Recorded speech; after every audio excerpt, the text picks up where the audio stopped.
Baseless conspiracies about this year's presidential election have spread all over social media. They claim that unseen, nefarious forces tampered with the results of the election. People believe it was stolen, calling into question the legitimacy of the president-elect's win against their opponent.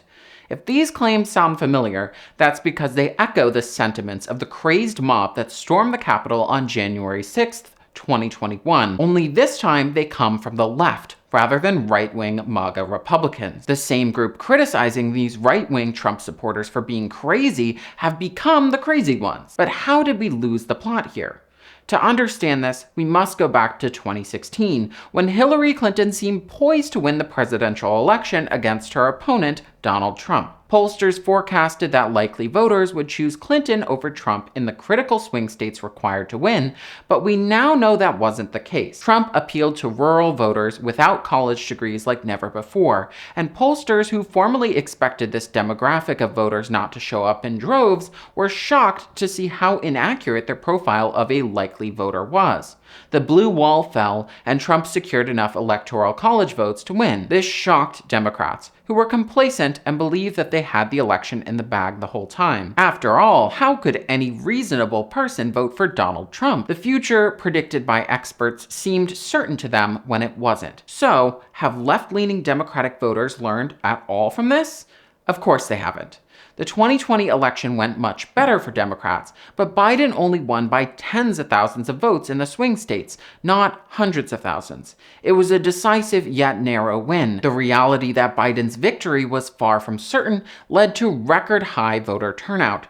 Trump denied losing the election, of course, claiming victory early on in the night before all the votes were counted. He spread baseless conspiracies about well-established and safe practices such as voting by mail, and cast doubt on the accuracy of voting equipment, and people believed him. Convinced that they could change the election outcome, they stormed the Capitol while the Electoral College votes were being counted. Of course, nothing came of it. Their claims were baseless. Those on the left mocked this group who claimed the election was stolen, insulting their intelligence and questioning how anyone could be so foolish to believe in misinformation and conspiracies. They, of course, thought they were more intelligent and would never stoop to believing factually incorrect social media posts like those on the right, unwilling to learn from the mistakes of the Democratic Party in 2016 and too arrogant to think they'd believe anything as outlandish as the conspiracies proliferated by right-wing election deniers. Many on the left went into the voting booth believing that Harris would win. I don't have to guess why, as I have the pleasure of being on the side of social media that fed into these beliefs. I want to show you what was showing up on my TikTok For You feed before election night.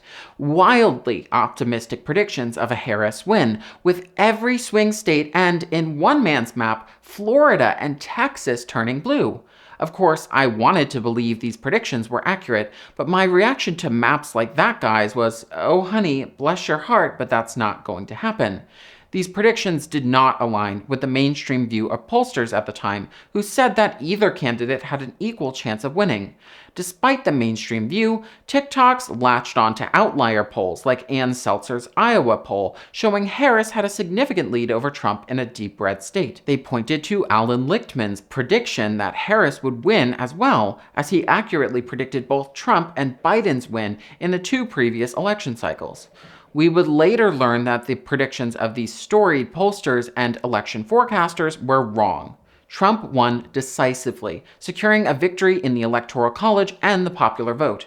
In hindsight, was this really hard to predict? We all saw the rise of every ism and phobia on the internet. People felt increasingly comfortable with being bigoted in public. Moreover, people blamed Biden for every economic woe, and it was clear they'd gladly sacrifice the rights of marginalized people, and their own rights for that matter, if gas prices went down by 15 cents a gallon. Despite these warning signs, many were shocked by the election results. I understand that it's hard for many to conceptualize why people would pick Donald Trump over Kamala Harris, considering that the majority of voters are pro-choice, would be disgusted by the sky-high prices that would result from tariffs, and don't want their health insurance to go away. It does not make any sense why the same group of voters whose policies align more closely with Harris's would vote for Trump. If you believe that people always make rational choices based on policy every election season, the results of the 2024 presidential election are likely surprising to you. Of course, people vote based on the vibes of a presidential candidate, not their actual plans for their presidency or concepts thereof. To many, Trump passed the vibe check and Harris didn't, and I don't think her campaign could have done much to change the vibes surrounding her. In an elegant speech, Harris conceded the presidential election, but many of her supporters online were unwilling to give up the possibility of a victory against Trump. There were calls for recounts, as if counting the same ballots could flip multiple swing states, and whispers that the Harris campaign had some kind of trick up their sleeve to flip the election outcome. People became hyper-vigilant about clues they claimed to find in Kamala Harris's social media posts, which they thought alluded to her secret plan to defeat Trump. Most concerning of all, people began to circulate Donald Trump quotes where he declared he didn't need votes to win and his ties to Elon Musk as evidence that he hacked the election. The most ridiculous claim I have yet to hear is that the results of the election were beamed to Starlink satellites where they were tampered with at the hands of Musk. These conspiracies have been viewed millions of times, but are ridiculous, and I hope you'll agree with me on this. There is no evidence to support these claims.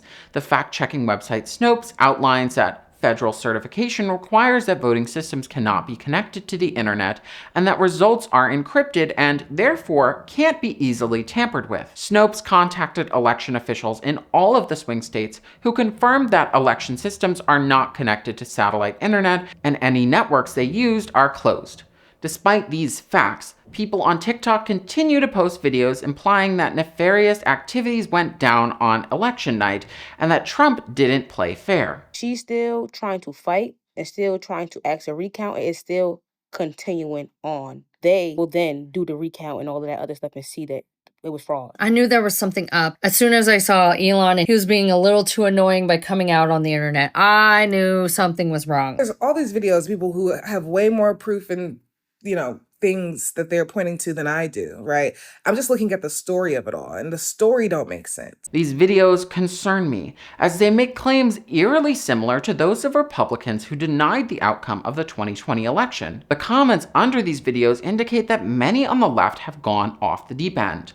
This commenter suggests that there's still time to change the election results and that Kamala Harris can decertify Trump's win. Do they not know that this has been tried before? I hope this segment of leftists does not grow too loud as they completely delegitimize any claims that the Democratic Party is the party against the conspiratorial kind of thinking of the right. It's already clear that this is not the case, and no matter your education level or how smart you think you are not immune from believing in conspiracies. Rather than attributing belief in conspiracies to someone's allegedly low intelligence, maybe it's time to recognize the tactics used by those sowing the seeds of doubt in our electoral systems to protect ourselves against misinformation. I hope you enjoyed this video and took it to heart, and that you're having a better week, as last one was pretty rough. Bye-bye.